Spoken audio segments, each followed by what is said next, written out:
Your brain is going to send messages down your spinal cord. You have nerves that go to every muscle, gland, and organ in the body. And on a regular, normal occasion, we would be operating, fully functional. But whenever anything gets out of alignment, so if we get, a segment out, whether it's in our backs or our legs or whatever, something gets out of alignment, we now have an interruption to that flow. And it's not always pain that we experience when that interruption happens. But ultimately, over a time, it could definitely cause a lot of pain. But really, we begin to dysfunction before we even experience the pain that a lot of times will bring, someone into the office with me. And so my job as a chiropractor is really to assess the body to find out where are those misalignments and to create a plan in order to align it back. And I had a light bulb go off, like, I don't know, a few years ago that said, this is what I'm doing in so many other areas in life. You're listening to Cold Press Conversations with Dr. Jewel White Williams, a lover of numbers, lists, and a good glass of cold press juice, who is sharing episodes each week to help you explore the back end of healthcare and health sciences. Where a lot of that grit is done, we'll dive into topics covering research, education, and clinical practices, as well as guest shows with other leaders in the field. Pull up a seat and let's dive into these amazing and game-changing conversations. All right, welcome to Cold Press Conversations. I am Dr. Jewel White Williams. I have a doctorate in health sciences, focusing on clinician as well as education. I am here today with Dr. Rachel Silver. If I had a little thing go, I would be celebrating you. Dr. Silver and I, we're actually with the same coach, all right? And we met over time and we just have been able to build a relationship, which has been really, really nice. And knowing that she has so much to offer in the healthcare world, I thought it would be awesome to have her on Cold Press Conversations. Hello, Dr. Silver. Hello, Dr. Williams. It is such a pleasure to be here today. Isn't it? I'm so excited. And when we last time met, we went to the social in DC, Yes, right? in DC. And I was just telling people, I have a podcast. I'm still working on the consulting. I said, it will come in time. I believe in God will deliver where it needs to be. But this is something that I have done in the past. But this time I wanted to have more of a focus on medical and health sciences.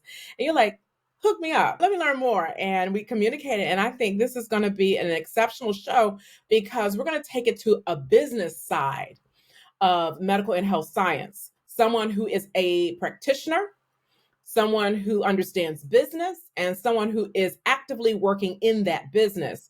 So let me go ahead and begin. Dr. Rachel Silver is an esteemed CEO of Aligned Goals, LLC, where she has combined her expertise in healthcare, education, organizational leadership, and business development to provide assistance to individuals and organizations struggling to align their vision and their goals with their actions. With a remarkable career spanning over 2 decades, Dr. Silver has dedicated 20 years of organizational leadership and 17 years to caring for chiropractic patients in hospital, sports health, and private office settings. She also has 14 years experience in higher education, teaching a range of courses that include anatomy and physiology, human biology, general biology 1 and 2, and microbiology, mostly to students entering healthcare fields.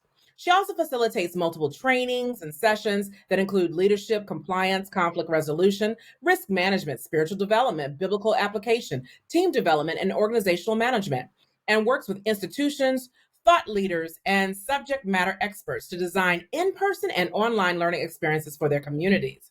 Her professional journey is a testament to her commitment to learning and growth.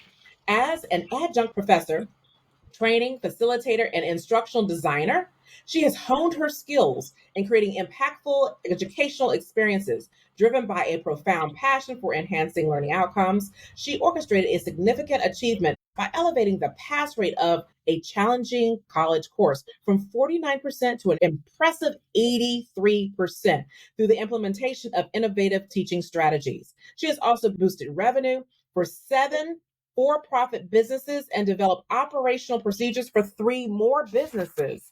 Drawing her extensive background in leadership development and training, Dr. Silver has participated in research on effective learning methodologies and crafted curriculum designs for educational programs.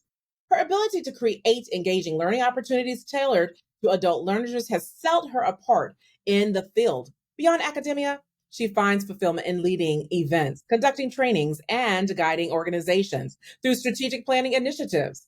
Dr. Silver's academic accomplishments include a Doctor of Chiropractic, Masters of Education, Instructional Design and Technology, a Bachelor's of Science in Biology with minors in Chemistry and Psychology, and numerous certification trainings.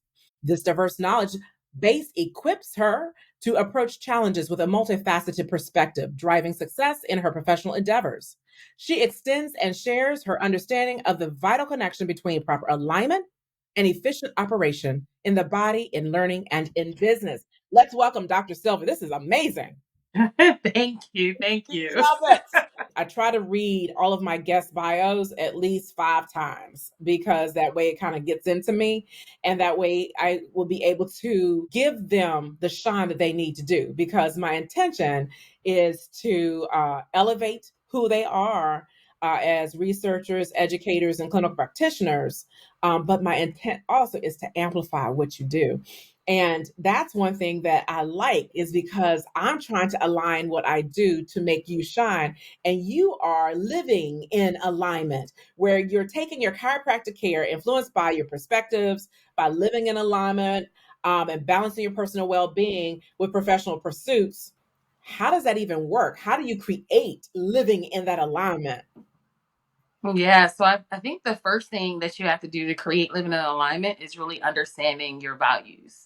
When we are able to just like put it on paper or on a whiteboard, I got whiteboards and stuff in here, put it up.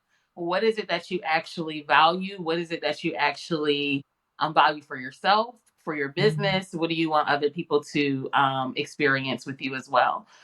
Once you understand your values, then you can actually say, okay, now I can set some goals, some specific things around those values, and actually calendarize it. I don't even know if that's a word, but actually put it on a It is calendar. today. We're going to give it a We're going to one. give it a Okay. word and actually put it on a calendar, put it in a planner, put it in the reminders, get accountability partners, get coaches to hold you to it so that you're actually moving forward.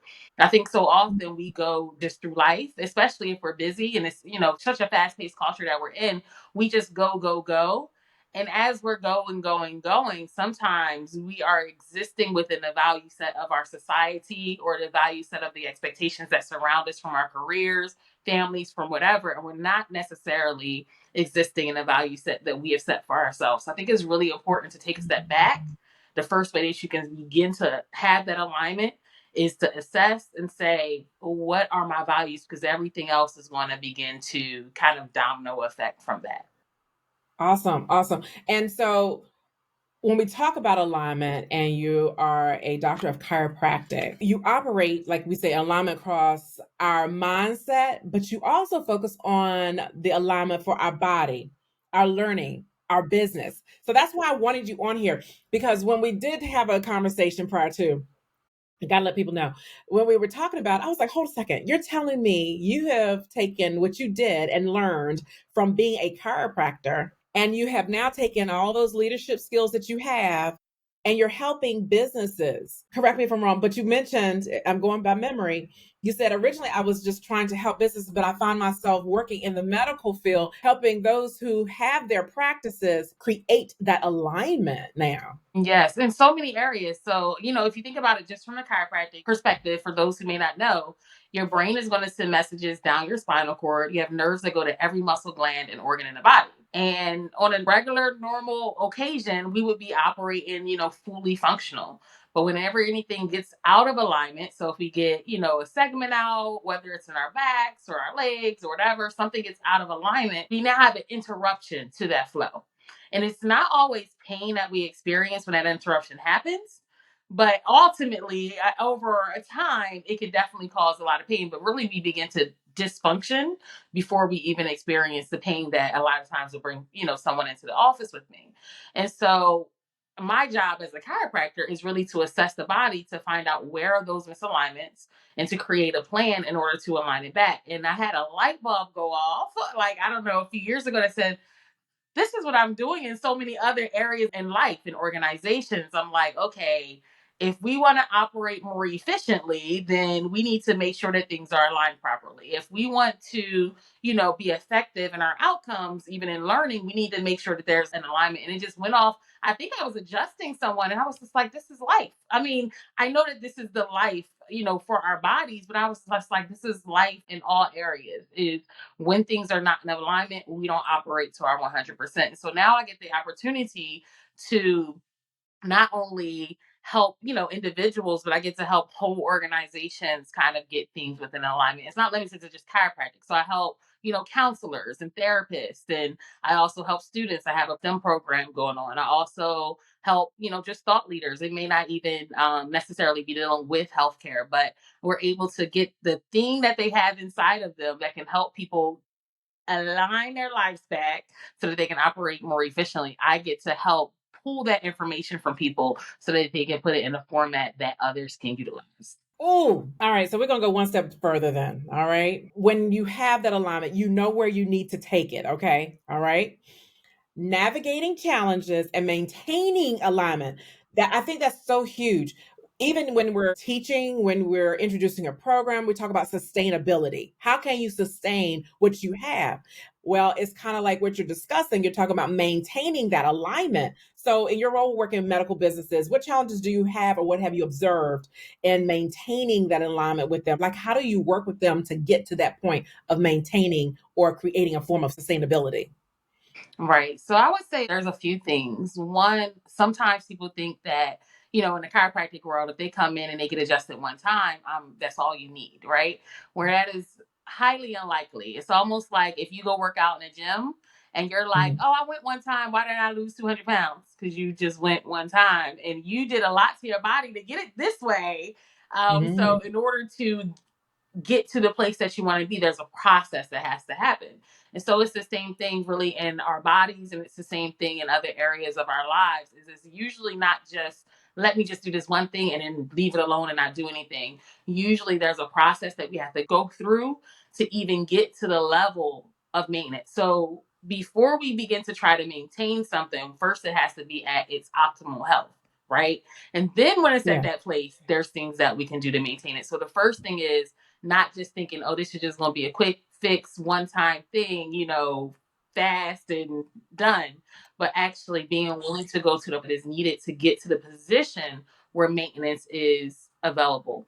And then when we get to that position where maintenance is available, actually making sure that we prioritize ourselves. So whether that is, coming back for a checkup, because typically, like I said earlier, people typically experience misalignment and dysfunction before they experience pain, even though pain is the thing that usually brings them. And so we need to have an assessment or a checkup before we even get to that place so that we can begin to address things before they're problematic. And we should do the same thing in business, right? There's no more money in the bank. Now let me figure out what I'm going to do. Or, now there's a problem. Let me figure out. No, we should have those checkpoints in place in order to make the changes that we need to make in order to see the outcomes that we want. Same thing in learning. You wouldn't, or I hope you wouldn't, as an educator, go to a class and then teach them and then give them a final, and there's no assessments along the way. There's no way of figuring out whether they know the information even leading up to the first test, right? You want to have these different things in place, whether they're assignments or activities in class.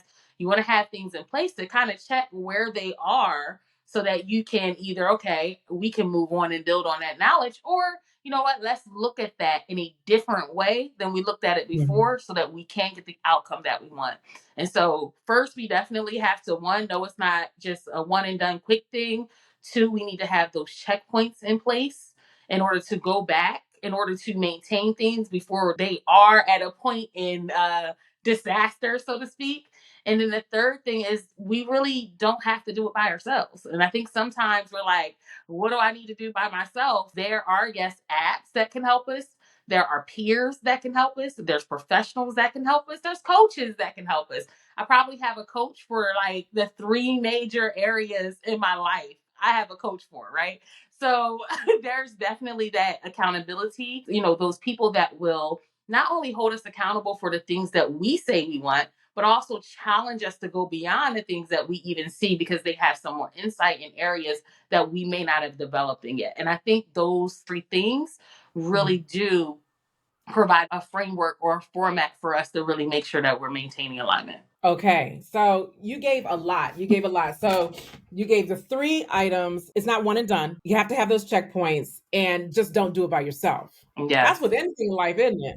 absolutely. It was kind of interesting. I was talking to someone and I was explaining that, teachers have to maintain their certificate by having a certain number of classes. And then they were like really surprised that medical professionals, I was like, wouldn't you want somebody who's updated though? Have to have continuing education units as well. So we're in school all the time. And I think that's what makes a difference in where people are and how they develop and how we can help others. I don't know if I heard this right, but at one point you use 5-step alignment process. Probably. So I do, make sure that we're making sure that things are being assessed. So there's Uh-huh. the assessment first. So actually, before assessments, you want to observe, what's going on. And that's like getting history and observing. Then you want to assess and see, exactly where everything is, what's out of alignment. Then you want to create a plan for that alignment. So you want to make sure that things are aligned properly. And you want to create a plan for how long do we think it's going to take, where are checkpoints going to be, and such. And then you want to reassess again afterwards to make sure that what you did and what you said you was going to do is getting the outcome that you want. And you want to do that reassessment before the end. And then lastly, you definitely want to make sure that you're, checking in. And I don't know if when you said 5 points, I don't know if you were thinking of the 5 points of engagement that I usually have in my courses. Okay, so maybe that's what it is then. I told you I've been doing a lot of reading on you. Um, I'm telling you, if anyone wants to understand about themselves and how it relates to even your health, Dr. Silver is it because she has so much in her toolbox that it's going to allow you to address the challenges. She's going to have strategies for you. And so that's the reason why I want to make sure I get the right terminology so people can understand what you're doing. So go ahead and Yeah. explain what you were saying then. Yeah, so one of the things I do get the opportunity to help create, as you mentioned, we have to do continuing education in order to stay licensed, in order to stay abreast with the things that are new, so that we can continue to provide the best care for our patients. And so on the educational side, that means I get the opportunity to work with people who are like, I have this vast knowledge and I want to create continuing education. So I get to work on that side as well and actually begin Really? to create continuing education for other healthcare providers. I get to work with subject matter experts in that area. I'm in other areas as well. But inside of the courses and inside of the learning experiences that I create, there are levels of engagement that I think are very important. So what happens is, we have a vast amount of information in our society just at our hands, right? That doesn't Yes. mean that everyone knows what to do with that information or even knows Mhm. how to apply it. So we're just pouring all of this knowledge into people's heads that a lot of times they don't really know what to do with. And so when we Mhm. have a course, we don't just want to pour knowledge into people. We want to make sure that there's different components within the course so that they can actually utilize the information and apply it to their lives. And one of the ways that we do that is making sure that there's multiple levels of engagement within the course, whether it's an in-person course or an online one. And so some of Mm. those levels are one, making sure that there is a learner to learner experience. So it's Mm. not just, I'm coming in and I'm getting information, but I'm also able to interact with the other learners that are going through this journey with me because there's a vast amount of experiences and information and stuff that can be gained and even insight that can be gained from that learner to learner experience. When I was in college, and I don't tell many people this because this is one of my lowest grades, I got a C on a test. A Oh, C. And I know for some people are like, oh, you no, passed. But I no. got a C on a test of cell biology. And I got every answer correct. So I didn't understand. So I went to the teacher and I said, I don't understand why I got the grade that I got when all my answers are right. It was all fill in the blank. There was no multiple choice. And Mhm. he said, I don't know that you understand the material. And I said, what do you mean? Because on page such and such and such, on the right side, on this, it says blah, blah, blah. And I literally verbatimly said it. And he said, and that's Right. exactly what you did on your test. You verbatimly said what was Oh, on gotcha, in the gotcha, book. gotcha. And I understand where you're coming from. Yes, yes. It's kind of like when we teach math, the kid goes, I got it right. But it's deeper than that. What was the process? What were your steps? Right, right. And I'm like, you should have told me to paraphrase it. But I learned a huge lesson in that moment. I was upset, and I probably should have gone to the department and got my grade up. But it was one of the most important lessons that I had learned because he was right. I was really, really good at memorizing, but I really didn't internalize those processes. Whereas I Mm. had friends that understood it so well, they weren't that good at test taking. So they were, getting the C's where I was usually getting the A's. And so what we did was we were able to work with each other. I was able to help them understand, well, here's how you break it down, and here's how you can remember it, and here's how you can give it back in the test. And they were able to help me. Well, this is really what's going on. This is really what's happening in this process. And we were able to take our worlds together in order to have a greater learning experience. So, of course, I got an A on NSS, but we were able to do that. And so when I'm creating courses, I really want that learner to learner experience to be in it. And I mean, there's, of course, theorists and researchers and stuff that say why that's important Mhm. too. But that's just my experience. The other level, so you have your learner to learner, you have your learner to material or interface. And so this is like, how are you able to interact with the software if it's an online course, or the books? How do you interact with those things? So there's a learner to material or a learner to interface experience. There's a learner to instructor experience. So whether it's in person or online, there should be some type of learner to feedback. So even if it's a evergreen course that you never see the instructor, there should still be a way. If I type this in, it's going to automatically give me feedback based on what I put in for me to get more insight. So that learner to instructor or that learner to feedback is also important. Then you also have to have learner to self. I remember when I was taking my education courses, they didn't like this term, but I backed it up with the theorists and stuff that said it. But I'm going to call it learner to self. And that's being able to self reflect on what it is that you're learning, being able to self reflect on what it is that you're doing, because that helps you to really process it, helps you to begin to utilize it in a different way and be able to just look at how am I going to use this in everyday life, or really how am I going to reflect on this instead of just going.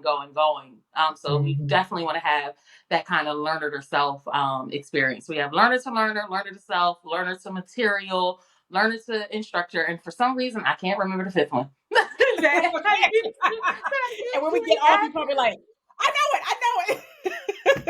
I usually have it. I don't know if someone else would know it because I created them, but yes, I definitely want to have those multiple levels of engagement inside of the courses, so inside of every experience. I like that. We call it metacognition. For those of you who want to be really technical about learning to self, is when we take an opportunity to envelop and assess who we are and what we've learned and how we tend to use what we've learned. It's a self reflection process for those who like to be so analytical about things. Okay, so I'm going to go a little deeper then. I got one more question. I got so many questions. That last one was probably learner to theory, because there's different learning theories and different Yes, learning models that are yes. used for different reasons, right? So, what is the outcome that I want the learner to experience? What is the outcome that you want your patient to experience? What is the outcome you want someone to experience? Using the theory that gets that outcome would make the most sense. So, I like to kind of connect that in there as well. Oh, I love that because there's a large amount of theories that can be used dependent upon education, business, whatever you wish to do. The models, there are multiple models out there. That's one of the things we studied in higher education as well. There's so much, it's a vast amount of theories out there and how to use those theories in practice. Yeah. That I love it. I love it. So let's say that you have someone who approaches you and they're like, I understand that you are a doctor of chiropractic. You have organizational leadership. You understand business development. I would like to upscale, leverage my business differently because I know that I can offer more. Give me one thing that you would tell them, and then we're going to how to reach out to Dr. Silver so that you can have someone get you to where you want to be as a medical practice. Go for it. Yeah, so I would honestly start off with a consult because, to upscale or to change your business around, I would need to know a little bit more about what it is you already do and what it is you want to do to kind of get to what the next thing you should do. You know what I mean? So there's so many different ways that a person can go that can all lead to success. But really to understand an individual and what that individual wants long term and what they're doing now is a really important, I guess, link in the whole Yeah. aspect of things. And so I would actually do a consult with them. I do have a Calendly link, so I would, put that out and for them to do a consult. Right now, I actually have, I'll give you the link, from free to fee guide, because a lot of times what I find, even with working with clients, is especially when they have a passion of something, it's very Yeah. difficult for them to charge a fee for it or to charge the right fee for it, right? So I just Yeah. have this from free to fee guide that I Uh-oh. share with people so they can begin to see, okay, these are some of the steps that I can take to make sure that I'm able to go on the next level, whether it's from just providing services for free or going to the next level where there's a different, model or a different type of charge. And then from that model, bringing them in and kind of getting that one-on-one, what is it that they're looking for. I really like what you're doing because you are no longer taking it from just serving the client, but you're helping the professional to become more expansive in understanding what they're doing, how they can meet the needs of their community. And you are providing CEUs if they need it as well, how to develop it from that angle. And I think that creates a holistic practitioner because that's what a medical and health science professional does. They do research, and you mentioned research here. We educate, and they also focus on not just education, but the practice itself, the clinical practice. And so you're able to give all three, which creates the whole person, which I really, really like. Before I go, I just want to say thank you so, so much for even joining me here on Cold Press Conversations. My intention is for others to hear what you have offered because that's the purpose of this particular podcast is to make sure we amplify what you are doing, but also allow others who are probably in the same predicament and say, oh, you know what? She's doing what I've always wanted to do, or I like that idea. How can I get there? And this is the purpose to create those networks, those connections, and all. So, give me one thing that you would say is your greatest moment being a medical professional. My greatest moment. I don't know if I can give one greatest moment. I don't know if this is a greatest moment, but the thing that I really enjoy is when someone has something locked up inside of them. And, Yeah. after our experience together, they're able to see the freedom of it. And that can be from, I'm not able to pick up my child or hug my child because I'm in too much pain. Or it can Yeah. be, I have this great program in my head that I don't know how to get out that literally can change someone's life.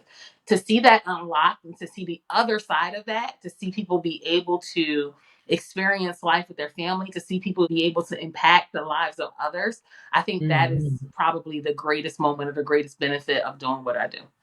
Oh, those are awesome. I like that. I like that. I do. I really do. All my guests have to tell me about their cold press juicing. If you're unfamiliar with cold press juicing, it's okay, but 9 out of 10, most people do. What is your favorite cold press juice? It gives me a touch of your personality too. So I'm also very severely anemic, but I typically have a lot of energy, right? Yeah. And it's not from iron pills like I'm supposed to be taking. No matter what combination they give me, I'm always a lot more symptomatic with all the iron pills. So, even with the new doctor, I was like, I'm gonna listen to you. I'm gonna do what you say for 30 days. I did it for 60 and it was still bad. But going back to juicing, so kale, Hmm. beets, ginger, and pineapple. That's my favorite, like, Oh, little that sounds mix good. of juicing. And it literally gives me so much energy. I feel wonderful.